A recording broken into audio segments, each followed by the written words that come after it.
Ngayong araw nga ay sinipag naman ako mag-workout. Itatry kong gamitin tong crab suit na sinasabi nila. Mabisa nga daw to, malakas makapagpalabas ng pawis. Hiniram ko lang pala yan, kaya ititesting ko muna. Sa last part, ipapakita ko sa inyo kung gaano kadami yung pawis na lumabas sa katawan ko. At kahit 45 minutes lang ang workout ko, grabe naman talaga yung pawis na lumabas sa katawan ko.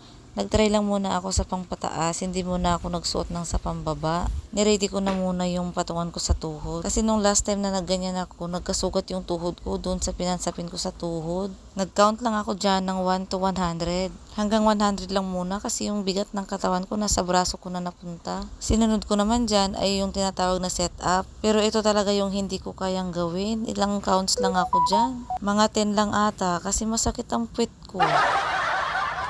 At ang pangatlo naman ay planking. 1 to 100 counts lang din ang nagawa ko dyan. Yung sa tiyan kasi talaga ang tinatarget ko dyan. Kasi hindi ko pa rin napigilan ng kumain ng mga hindi naman dapat kainin. Bakit ba naman kasi kung ano yung bawal, yun yung masarap.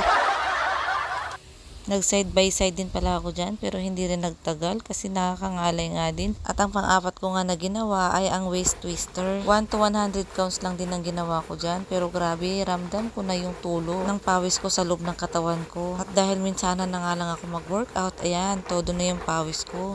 Yung pawis ko sa mukha ay ganyan lang, hindi siya ganun katagaktak. Pero nung paghubad ko ng crab suit na yan, tignan nyo naman dyan guys. Tumutulo pa yan. Nagulat pa nga ako sa pagtulo ng pawis. At yung damit ko na yan sa likod, grabe sobrang basa niyan guys. Napailag pa nga ako dyan guys kasi grabe yung tulo talaga ng pawis. O diba, ganyang kadami yung pawis na lumabas sa katawan ko within 45 minutes lang. Paano pa kaya kung umabot pa ako ng 1 oras? Ang sarap sa pakiramdam pag ganyang kadami yung pawis na lumabas sa katawan mo. Ibig sabihin, marami ka ng taba sa katawan na kailangan ilabas. Ang dami talagang tumutulong pawis. Buti na lang at pinahiram din ako ng crab suit na yan at matesting nga kung talagang effective. Kaya super effective siya guys pag gumamit ng crab suit pag nagwa-workout ka. Iba yung tagaktak ng pawis mo. At hanggang dito na lang po. Huwag po kalimutang i-like at i-share ang aming video. Maraming salamat. God bless.